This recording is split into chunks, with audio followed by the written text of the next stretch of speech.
संध्या, क्या सोचा है तुमने? महेंद्र ने संध्या की ओर सवालिया निगाहों से निहारा। जी किस बारे में? संध्या ने पूछा। अरे भूल गई क्या? तमन्ना के घर जाने के बारे में। जी मैंने आपसे बता तो दिया था, बाकी आप जो कहो।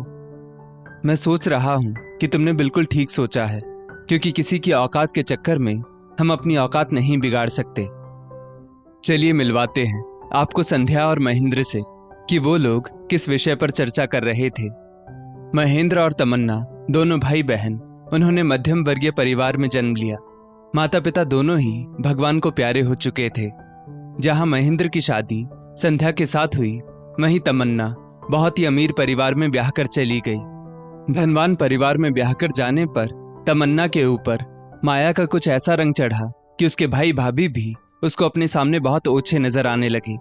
एक तो उसने मायके आना छोड़ ही दिया था, लेकिन गाहे बगाहे जब भी मायके आती तो अपनी अमीरी का दिखावा करते हुए महेंद्र और संध्या की स्थिति को देखकर नाक भौं सिकोड़ते हुए मजाक उड़ाती रहती। उसके बच्चे भी बिल्कुल अपनी मां पर ही गए थे। वो भी संध्या के बच्चों को हीन दृष्टि से देखते। संध्या को अपनी ननद रानी और उनके बच्चों का ये व्यवहार बिल्कुल भी नहीं समझ में आता। वो अक्सर यही सोचती रहती कि ये वही ननद रानी है जो शादी से पहले हर समय संध्या के आगे पीछे घूमा करती थी। संध्या को बड़ा अजीब सा लगता, क्या पैसा लोगों का स्वभाव इतना बदल देता है। लेकिन अपनी स्थिति को देखकर संध्या चुप्पी साध जाती। समय पंख लगाकर उड़ रहा था। महेंद्र के दोनों बच्चों की शादी में तमन्ना आई तो, लेकिन बस ऊपरी मन से, क्योंकि भले दिखावे में ही सही, लेकिन व्यवहार तो निभाना ही था। दोनों बहुओं को वो भारी भरकम उपहार दे गई, लेकिन संध्या ने बड़ी शालीनता के साथ उन उपहारों को ये कहकर वापस कर दिया कि बेटियों के उपहार मायके वाले रखते हैं भला। अब समय आ गया तमन्ना के बेटे की शादी का, और तमन्ना भात न्योतने के लिए महेंद्र के घर आई। भाभी, आप लोग पहले से ही शादी में पहुंच जाइएगा, और हाँ, इस बार मेरा घर मेहमानों से भरा होगा, तो उपहार अपनी औकात नहीं बल्कि हमारी औकात देख कर दीजिएगा। सास ससुर, जेठ जेठानी, ननद नंदोई और हम चारों लोगों के ब्रांडेड कपड़े, और साथ में नई बहू के लिए भी कुछ कीमती उपहार। कहीं मेहमानों के बीच में मेरी नाक न कट जाए और मेरे मायके को लेकर मेरी खिल्ली न उड़ जाए। और भाभी, आप भी जरा अच्छी अच्छी महंगी महंगी साड़ियां खरीद लेना। कहीं वही अपनी पुरानी घिसी पिटी साड़ियां लेकर मत आ जाना, नहीं तो सब लोग हमको लो स्टैंडर्ड का सोचेंगे, और अगर ये ना कर पाओ तो आप लोग। तमन्ना ने जानबूझकर ये वाक्य अधूरा छोड़ दिया। वो तो ये कहकर चली गई, लेकिन संध्या की तो रातों की नींद उड़ गई, और खासकर तमन्ना के अधूरे वाक्य को लेकर। सुनिए, मुझे तो बड़ी बेचैनी हो रही है। जिस तरह से ननद रानी ने खर्चा बताया है, उससे तो हमारा पूरे महीने का बजट ही गड़बड़ा जाएगा। सबके ब्रांडेड कपड़े और बहू के कीमती उपहार को लेकर कम से कम 30-40 हजार तो मान ही लो। मैं बिल्कुल भी इस बात के पक्ष में नहीं हूं कि झूठे दिखावे के चक्कर में अपनी गाढ़ी कमाई को मैं बर्बाद कर दूं। अब तो आप भी नहीं कमाते, बेटे ही हर महीने हम लोगों के घर खर्च के लिए रुपए भेजते हैं। अपने बेटों की खून पसीने की कमाई को क्या मैं सिर्फ ननद रानी की झूठी शान के ऊपर न्यौछावर कर दूं? मैं तो उतने ही पैर फैलाऊंगी जितनी मेरी चादर है। संध्या आज कुछ ज्यादा ही परेशान लग रही थी। फिर किया ही क्या जा सकता है? महेंद्र जी लाचारी से बोले। नहीं जी, मैं बिल्कुल भी झूठे दिखावे के पक्ष में नहीं हूं। और संध्या ने अपना निर्णय महेंद्र को बता दिया। जी, मैंने सोचा है कि ननद रानी के बैंक अकाउंट में 11,000 भेज दूंगी। आने जाने के खर्च के साथ साथ हमारा आत्मसम्मान भी बचा रहेगा, क्योंकि हमारी जितनी औकात है हम उतना ही कर पाएंगे। संध्या ने आत्मविश्वास के साथ कहा, क्योंकि उसको पूरा विश्वास था कि सब कुछ करने के बाद भी तमन्ना कुछ न कुछ नुक्स अवश्य निकालेगी, और वो ये बिल्कुल भी नहीं चाहती थी कि 4 मेहमानों के बीच में उन लोगों का मजाक उड़ाया जाए। बस आज इसी बात को लेकर महेंद्र और संध्या में चर्चा चल रही थी।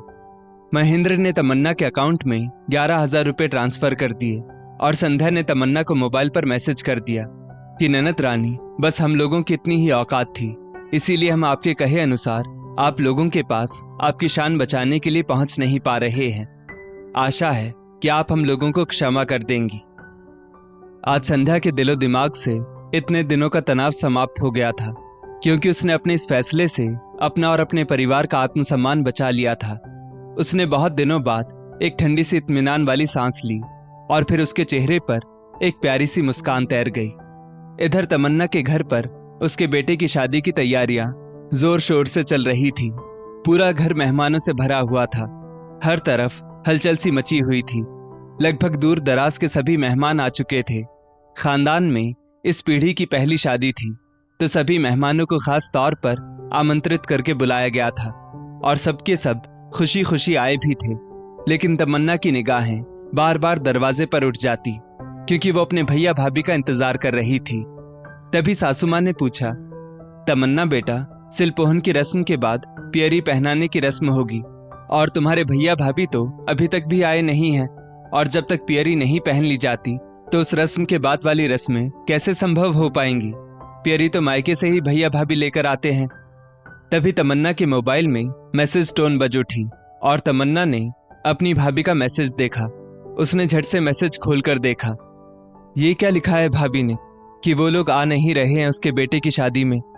हे भगवान, अब तो मेरी सब मेहमानों के सामने नाक कट जाएगी कि बताओ, बगल में मायका और कोई भी आया नहीं। अब तो तमन्ना को अपने कहे हुए शब्दों पर बहुत ज्यादा ग्लानि होने लगी और वो मन ही मन घबरा उठी। हे भगवान, ये मैंने क्या कर दिया? अपने ही भैया भाभी का खुद सामने से अपमान कर दिया। कितना ज्यादा प्यार करते हैं भैया भाभी मुझको। आज जब मैं अमीर परिवार में ब्याह कर आ गई तो मुझको अहंकार आ गया और मैं उन लोगों के प्यार को पैसों के अहंकार में भूल गई। पहले तो मैं भी उसी परिवार का हिस्सा थी। भैया भाभी ने पापा मम्मी के जाने के बाद कभी भी मुझे उन दोनों की कमी महसूस नहीं होने दी। मैंने सचमुच भैया भाभी के आत्मसम्मान को बहुत ज्यादा ठेस पहुंचाई है।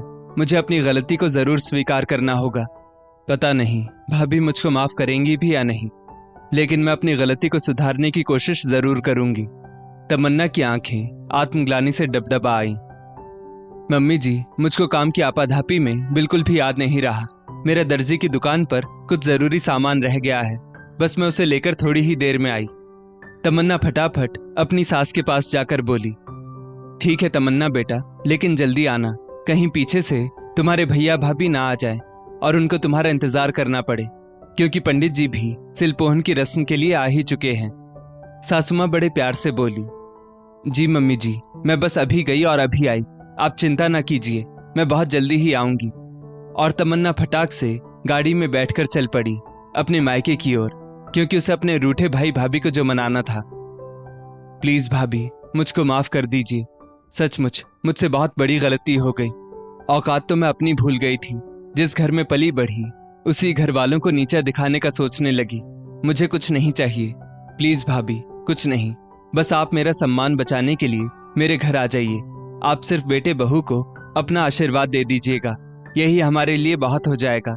सारे मेहमान इकट्ठा हैं, लेकिन मेरे भैया भाभी के बिना वो आंगन सूना सूना सा लग रहा है। तमन्ना अपनी भाभी संध्या के गले लगकर फूट फूट कर रो पड़ी। भाभी, कहीं मामा मामी के बिना भांजे की शादी होगी। आप अभी मेरे साथ चलिए, वरना मैं भी घर वापस नहीं जाऊंगी, इतना आप जान लीजिए। तमन्ना रोते रोते बहुत ज्यादा सिसक रही थी। उठिए दीदी, आप इतना परेशान ना होइए, क्योंकि मेरा आपका दिल दुखाने का कोई इरादा नहीं था। बस आपकी बातों से अंदर तक कुछ ज्यादा ही खटक गया था। आप चलिए, वहां सब लोग आपका इंतजार कर रहे होंगे। हम और आपके भैया बस थोड़ी ही देर में आते हैं। भला संध्या कहाँ अपनी प्यारी ननद का दिल दुखा सकती थी, और उसने तमन्ना का हाथ पकड़कर कहा, पक्का भाभी। तमन्ना ने कातर दृष्टि से संध्या की ओर निहारा, वरना आप इतना जान लीजिए, मैं अपने आप को कभी भी माफ नहीं कर पाऊंगी। हाँ पक्का मेरी प्यारी ननद रानी। और थोड़ी ही देर बाद संध्या और महेंद्र तमन्ना के दरवाजे पर पियरी लेकर पहुंच गए थे, और उस समय तमन्ना उन दोनों को देखकर फूली नहीं समा रही थी, क्योंकि आज उसने अपने अहंकार को तोड़ डाला था और उसके भैया भाभी पूरे सम्मान के साथ उसके दरवाजे पर उपस्थित थे। दोस्तों, इस स्टोरी को लेकर आपकी क्या राय है, नीचे कमेंट करके जरूर बताइएगा, और ऐसी ही और भी बेहतरीन वीडियोस के लिए हमारा पेज जरूर फॉलो करें। धन्यवाद।